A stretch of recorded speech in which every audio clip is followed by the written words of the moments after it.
Okay, we got CC Hartman. Sorry, I kicked her table. She got and brought her a couple pieces over to paint. So it's like a live show today. Did you draw out a pattern on the animal before? I did. It fit, Just some. You couldn't do that like on production. Yeah. It was more freehand, but you were following a pattern. Yeah. This time I drew it out. Since it'll end up being a one of a kind, basically, then, right? And I'm using Anne's paints and brushes, so it's not stuff I'm used to. So if it looks a little wonky, blame Anne. Blame Anne. And did she tell you what she wanted on them, or just let you go? She just let me go. She said, just do whatever you want. Let the piece speak to you.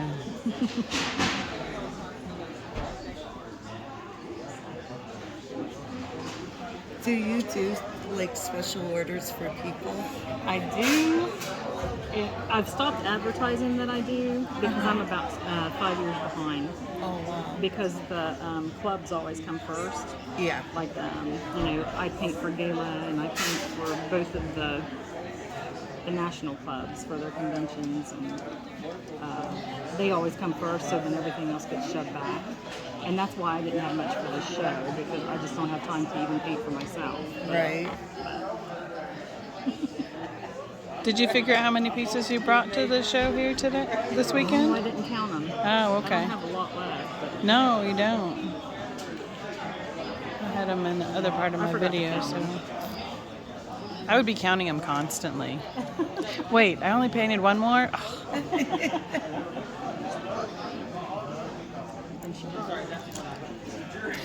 So will these ones be finished off any particular way once you're done painting them?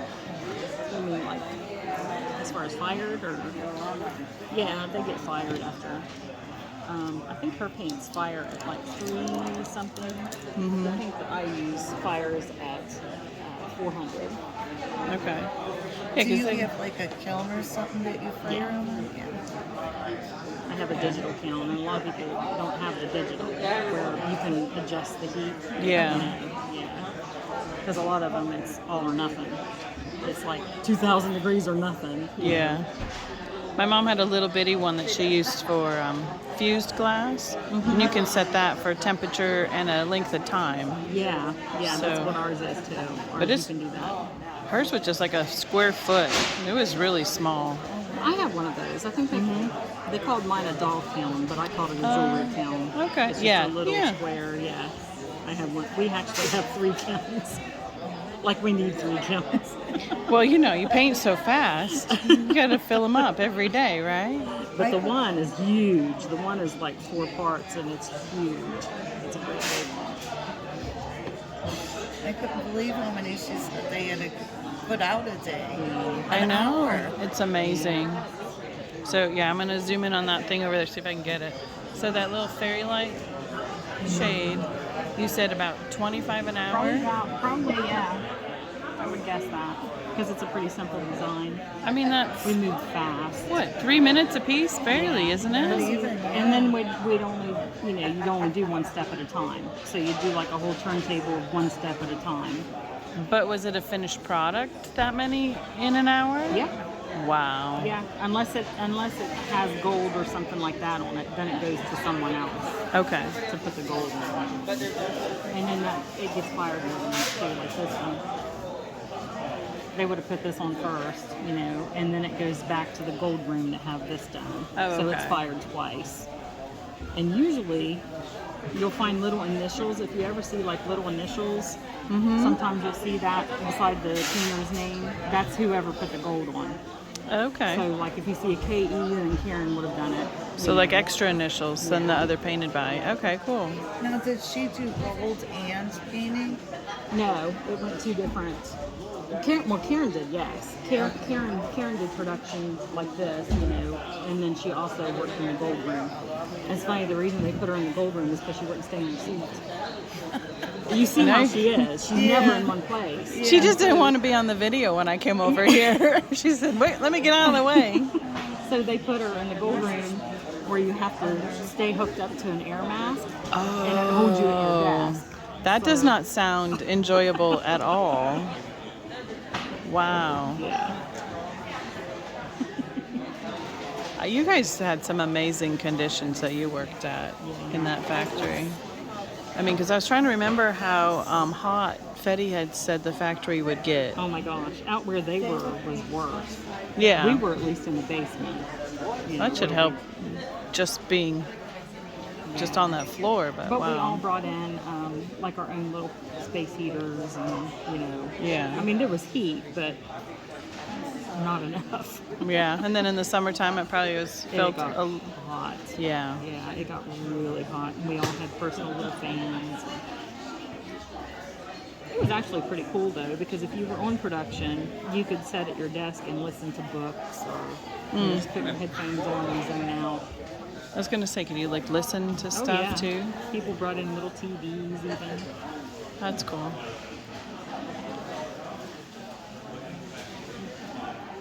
And out in Hot Metal, they were just, like where Dave worked, they were just stuck, Yeah. I mean, we've been to Blinko, like where it has the big open floor with a lot of ventilation and those giant fans. Did they have something like that too, to like move the air around a little bit? Yeah, they had an air system in there. That's good. And they could open the doors. They had those big doors. Yeah. Don't you need this one? Yeah. Max is over here trying to spend other people's money for him. So how long do you think, start to finish on this today, you'll be around? Maybe an hour. I'm going to put a little bit more in it. Probably about an hour. That's not, I mean, I've tried rose mulling, which is a Norwegian toll painting basically. I've done a couple small pieces, but it is something else. I am not, drawing is one thing, but then painting with a brush is a whole different thing, learning all the brush strokes and everything. How to hold it. And, I've done a lot where I've painted it on and then wiped it back off again. Yeah. So maybe I'll have a finished piece after about 4 years. And it's funny because depending on like what you were on, like if you were on shiny glass, if you were on product, you could wipe it right back off. Yes. Where this, It's not going I anywhere. don't think it's going anywhere. Well, it's porous, so does some of it like Yeah. absorb into it Yeah. too? That would be even worse. Yeah. So you got to be intentional with those strokes. This is a blue Burmese colorway on the glass. That's my guess. Yeah, it's blue. Okay. No, I was gonna put them in my personal collection yesterday, so but then I have no room. No, I didn't know. It's funny when I try to do something, when I'm trying to paint something quick like this, my go-to is usually a hummingbird Right? of some kind. Well, I know that that's what you've done at some of the Yeah. live things at conventions. Didn't? Yeah. Like last year for Gala, I did a hummingbird.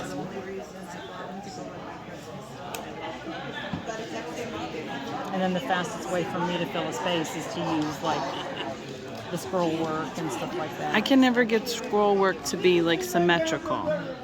I can get one side to go one direction really well, but I can't reverse it and go the other way around. Even just with a pencil. That's another thing when we were on production. They wanted you to hold it one way, so you had to know how to Yes. move it. You were not allowed to do this with the piece. Well, it's like right-handed and left-handed for me, and I can do it one direction but not the other. Wow. yeah, Is they it just? didn't- they didn't like you to do that. I would say, because what of would be the? ergonomics? Did they figure that you'd get hurt, or that it would wear out your wrist, or Yes. carpal tunnel, or Yeah, something? Something like that. Wow. And they said, well, I think it had to do with time too. Okay. Because if you're flipping it over and over and over, You're being a little more specific. Yeah, they wanted you to do it all holding it one way. Wow. And I tell you, that's something that's hard to teach. I can totally understand that as a person who's tried to learn how to paint. and I'm not proficient at it. Because there's a lot of those in, they call them S curls and C curls in, and they're like, oh, just sit and practice it like a kid in, with a cursive book. And I'm like, I can't get those consistent with a paintbrush to save my life.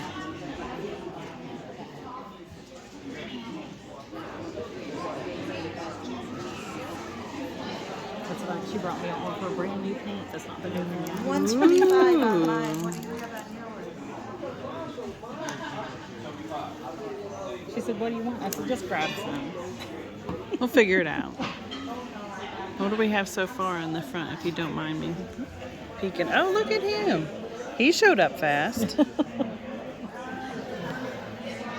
For a go-to, that's a great go-to. Yeah, he goes fast. Oh, man. And now, have you been, do you go, well, that sounds like a silly question, but I don't, what's common? Do you see those often? Like What? Hummingbirds? You mean on Fenton? No, in, like in West Virginia or wherever you live. Yeah, we have a lot. Because we have a lot up in the mountains in Colorado. We do too. And we have people who are like hummingbird enthusiasts. Yeah, so, and they put their feeders out. Yeah. There's one little town, it's a ghost town, and they put out these giant feeders like every 3 feet down the porch of their gift shop. And those hummingbirds like dive bomb you as if you're coming to get their food when you walk in the store. They probably had 50 to 100 of them hanging around the feeders at once. My neighbor had a nest once in their yard and took the kids over to look at the little babies.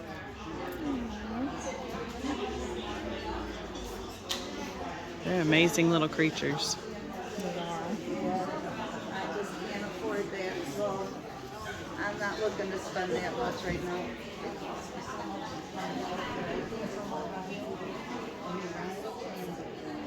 That's kind of my go-to flower too. What do you call it? What kind is it? I don't know. Cece's special? We used to call them Fenton flowers, but because Well, that's, people get really caught up in the, is it a pansy? Is it a this? Is it a that? Is it a hibiscus? And I'm like, I'm not that good of a floral person to discern all the different kinds first off. And sometimes, like you say, you just make something that looks good with the brush.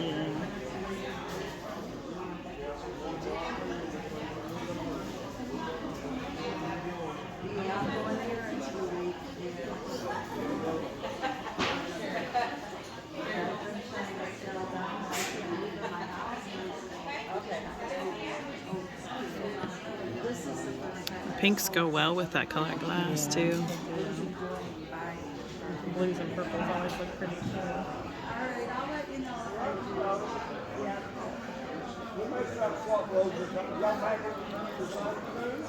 Yeah, later.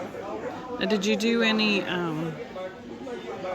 art or training like that? Did they train? They just train you at the factory? First I'm starting. Well, when we were hired in, we had to have art kind of in our background already. Okay. Because I know that like when they hired me, it was actually Frances who hired me, Frances Burton. Mm-hmm. And I know when she hired Karen as well, they ask you to bring your portfolio in. Oh, yeah. And then Yeah. when you go in, there's a test that you take, and it's like an 8-hour painting test. How many hours? 8 hours. All at one time? Yes.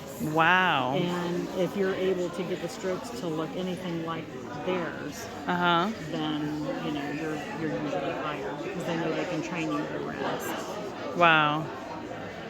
That's an intense, test just to get in for a job. 8 hours? Yeah, it is. And it was a series of 3 different interviews. I mean, that was considered your middle interview. Like Wow. when you first went in, you had to take your portfolio and then you went in for the testing, and then you had to go back a 3rd time. This is incredible. I was not expecting it. And you already put a hummingbird on it, didn't you? Yeah, He's getting there. He's getting there. At the back.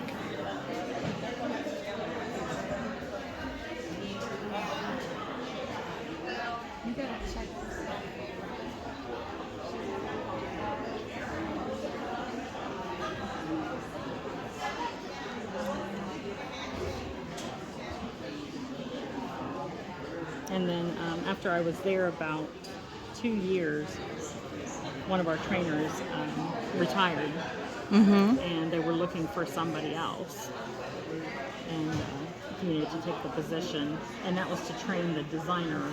Like after something was designed, then when it went out to production, they needed people to train their patterns. And the designers weren't always available to do that because they're busy. They're designing new things. Now, I'm assuming the designers had art backgrounds as well, then. Yeah, most did, but I can tell you that Kim Barley, actually no, Kim Barley, Frances Burton, and Robin Spindler, none of the three had art backgrounds. Oh, okay. Well, I mean... Yeah, but they, I think it just came naturally for them. But then they needed a new trainer, and I tell people I was kind of tricked into that. And when they saw, actually Frances brought something out and sat it on my table, and she said, I need you to do the spec sheet and instructions for this, because we had sheets where we told the steps, like what order to do the steps in. And it was something she had painted. And she said, and then paint 3 of them as you go. So I said, okay. She said, I need help. I need you to do this for me. So I sat there and I did it, and I did the spec sheets for her, and I took it back to make sure everything was okay, showed her her pieces, and they asked me if I wanted the job as a trainer, because I could figure out how it was done, and Is painting the 3 along the way, does that help figure out how long a design will take to produce? Yeah. We actually had time study people who they would sit and watch. Like, they used me a lot because I was the trainer, where they would stand over you with a timer, a stopwatch, and they timed everything. So you've had people watching you paint for forever, then since you started at Fenton, then. Yeah, when I got that, when I was tricked into that job, I had to then train people on every new pattern that came out. Wow. So, and these were people who had been there, and that's intimidating. People who had been there like 20 years, and I had only been there 2. How often would they bring out new designs or new lines? Did they do it quarterly, or they just all the time? Because of QVC. Yes. Yeah, there were always. They became very prolific with QVC. Yeah. There was a big turnover in patterns. So where some people could be on like an inline, we'll just say like Rose Garden, that inline. We had people who were on Rose Garden for like 2 years. Wow. That's all they did. But they did different pieces. I didn't realize some of them went that long. Yeah. So. Well, would one of the longest running ones be? My guess would be like the Violets in the Snow. Yep. And I think that just about, I know that the decorators who have been there longer, who have more seniority, I know that, like Linda Fleming is here today. Yes. I know that they probably painted that for years. Yeah. That, and then I know that the Burmese, the roses on Burmese. Yes. Things like that, yeah. They were on those for years and years and years. Did you have a favorite pattern that you liked to paint? I always liked doing Frances's patterns, because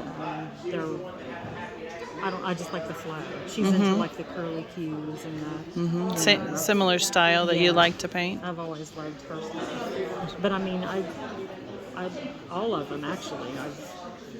Now I was on production when they actually asked me to go back on production because they were falling short on their orders. They needed someone to do it fast. Yep. And it was the vision on aubergine. Okay. With the leaves. Yes. Yeah, and that actually, it's a simple pattern, but that was one of the most fun, and that was Stacey Williams' design. That was cool. Stacey Enoch now, but that was one of my favorites to paint because it just flows. And was there ones that were harder that you're glad to see done, not having to produce anymore? None that really come to mind, but some of the more challenging ones. Okay, that's a better word for it, probably. Yeah, like Mary Gregory. Yes, because those have to be much more precise. Yeah. That would make, And it's also layering, and it's hard to, it's kind of hard to judge how it's going to fire. Okay. Because they did it like in several layers, so that the thickness of the paint. Okay. Yeah. So you have to know consistency and stuff like that. I mean, Did you like your egg? I mean, your fish. Wouldn't he cool? It's gorgeous. I know. I saw that. I love it. Not tickled or anything. Big ear to ear grin, giggles, yeah, the whole thing. It's so pretty. Sorry. Yes, it is. Oh, you're fine. We're just watching and asking questions, and Cece's used to it apparently. Oh, okay. It's like being a teacher, because my mom taught for so many years. Certain things just kind of go automatic pilot, I would assume, then after you've been doing it this long. It does. And even when we trained, we usually weren't talking about what we were doing. Yeah. We were usually talking about how our kids were. Right. And they're just standing there watching you.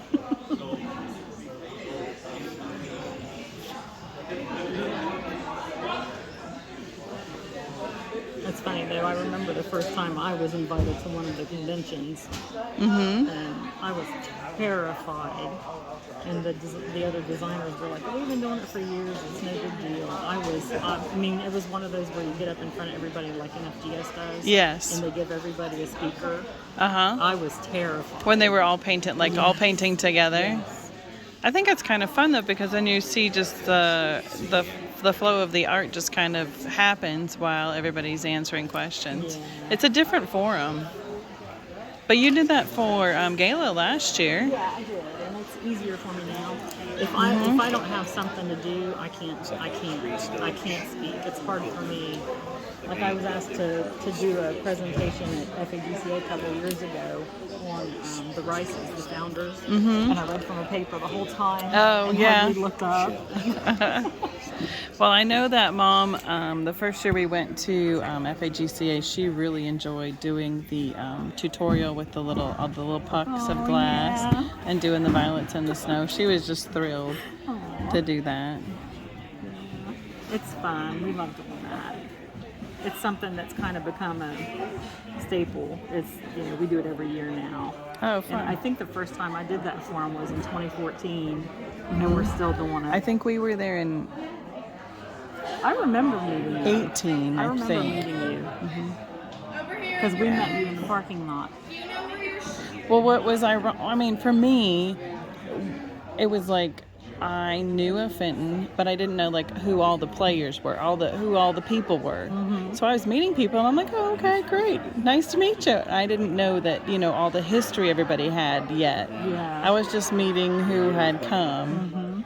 So then, when we're room shopping, and the first time I met John Walk, he was sitting in his bed. That's funny. And you're like, oh. And they're like, you know who that is, right? And I'm like, no clue who that is. They're like, that's the John Walk. And I was like, okay, and who would that be?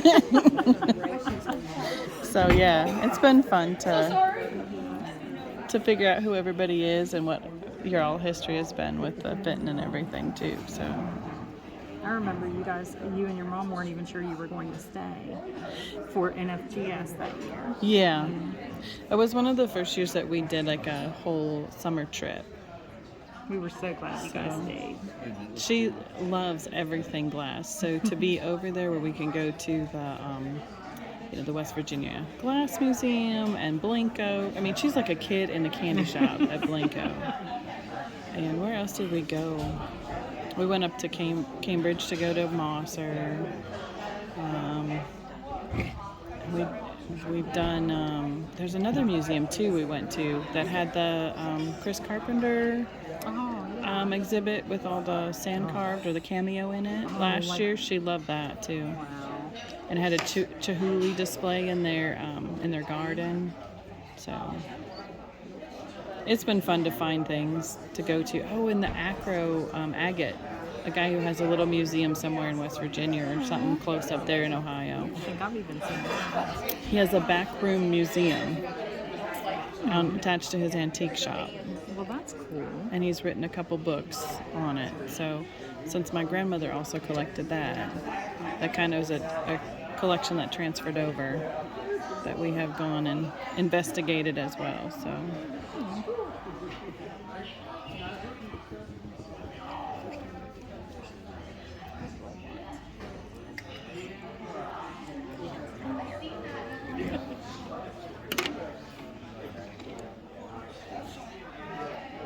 How many years did you work for Fenton? I was there. I was actually only there a little bit less, a little more than 7 years. Wow. Yeah, I wasn't there a real long time because that was the beginning of the end when I left. Okay. And So you left before they closed? Then. yes, I did. Yeah. Yeah, another opportunity had come along, and we knew the fate already, so I decided to resign. It's funny, I actually resigned twice. They wouldn't let you go the first time? Well, Nancy called me and asked me to please come back, and I went back, and then I thought, it wasn't too long until I was ready to leave again. yeah. Well, when you kind of have your mind set on it, it's hard to go back and forth. It is.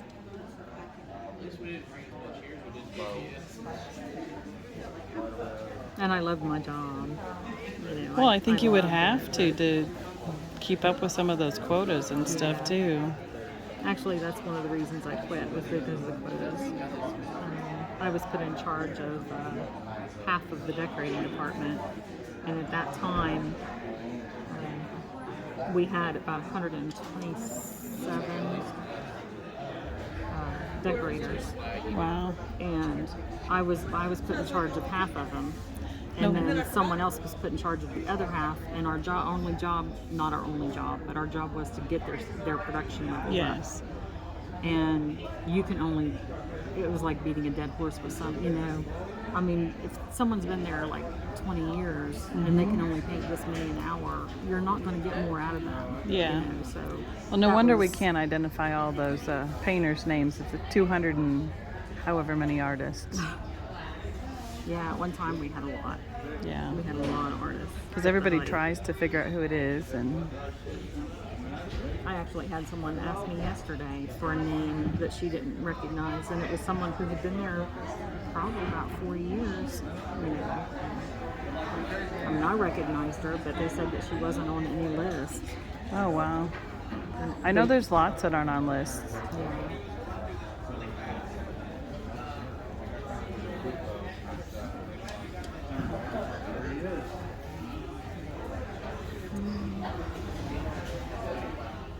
What's he got left? Oh, we still got a beak to go. And some eyes. And some feet. Oh, I love the noses when they're the little hearts. It's such a great detail. The only thing is I don't have a pen. We use, I don't know if you've seen it, it's like a quill type, like an inkwell type pen. Oh, okay. That's how I sign it. I thin my paint down and sign it. So I'm not sure how I'm going to sign because... Well, you might have to add that a little later. Would something like that work? No. Okay. I think that's the smallest implement I see in here.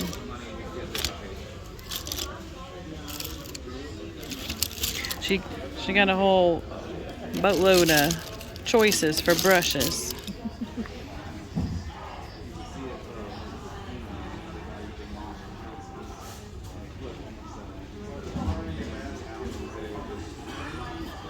Yeah, I don't think this one's even much smaller.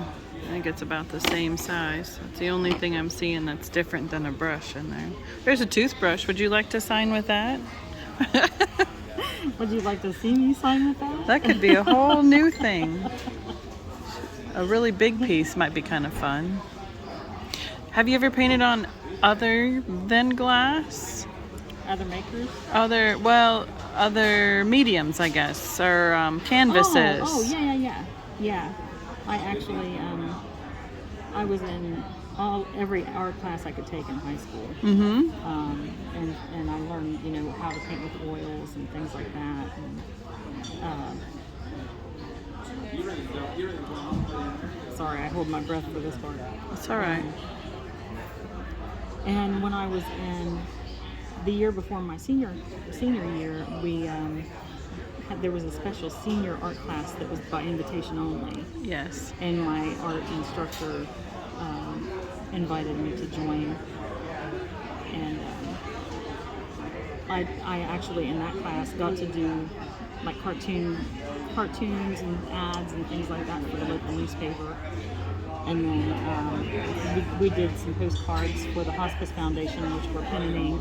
Oh, cool. Yeah, so yeah, I've done other stuff. I've done, we used to do craft shows. Karen and I used to do craft shows until Oh, just a wow. couple years ago. Actually, COVID kind of shut us down, and we went. Yeah. We started painting glass full time. You know, we don't even do the craft stuff anymore. But that was sculpture, and I did sculpting and things like that. So, I mean, this is what you do mainly This is now. what I do. Yeah. I mean, if we get a request, like I did some pet portraits for Christmas on canvas. Okay, yeah. Yeah. And that was just because my dentist requested. You got to be a pretty special person to get a request in with a backlog of 5 years on the custom stuff.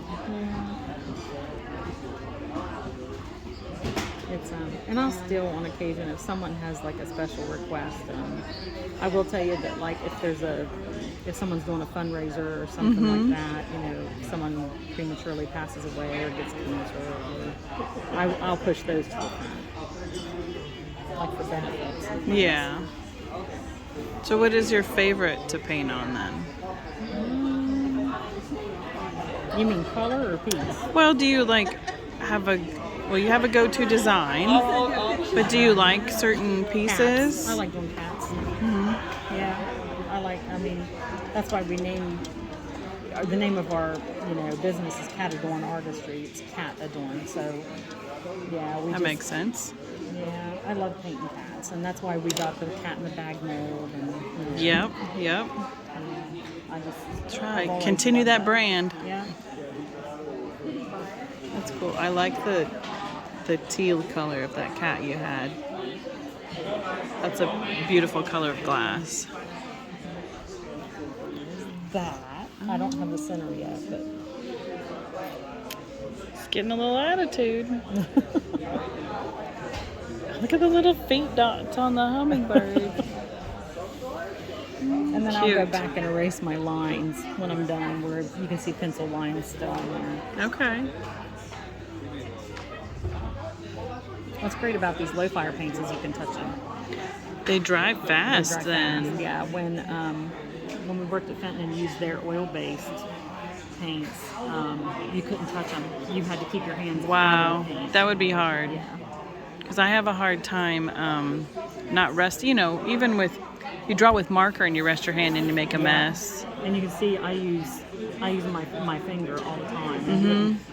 I can't count the number of times I've gotten, and then there's dots everywhere where I've laid my finger. Yep.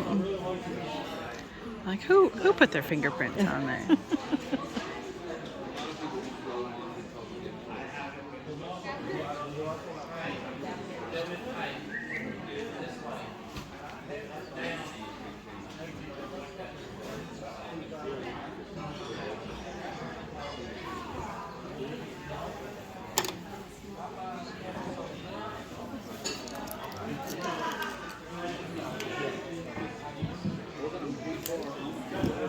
Now I can show you one here.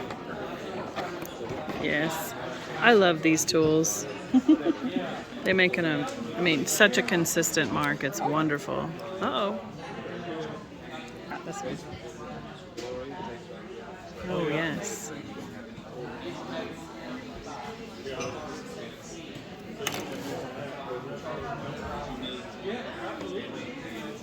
Now, if I'm doing like my animals or something, they take a lot more time than this. This is just a quick, you know. Well, some of the ones you brought to the show had some almost full coverage designs, so I would imagine they'd take a lot more time to produce.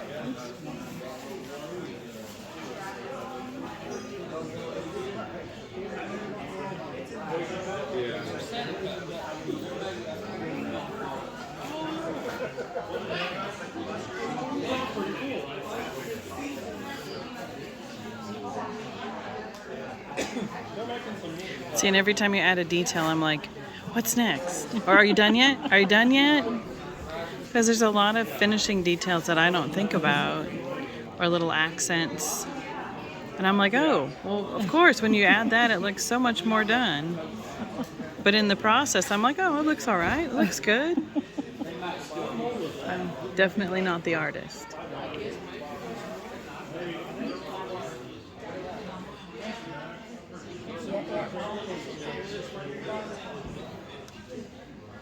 Oh, that face is adorable. I don't like covering the box. Oh, Karen got in the video. Can I see the back again too? See where we're at? There goes Karen. He's so cute.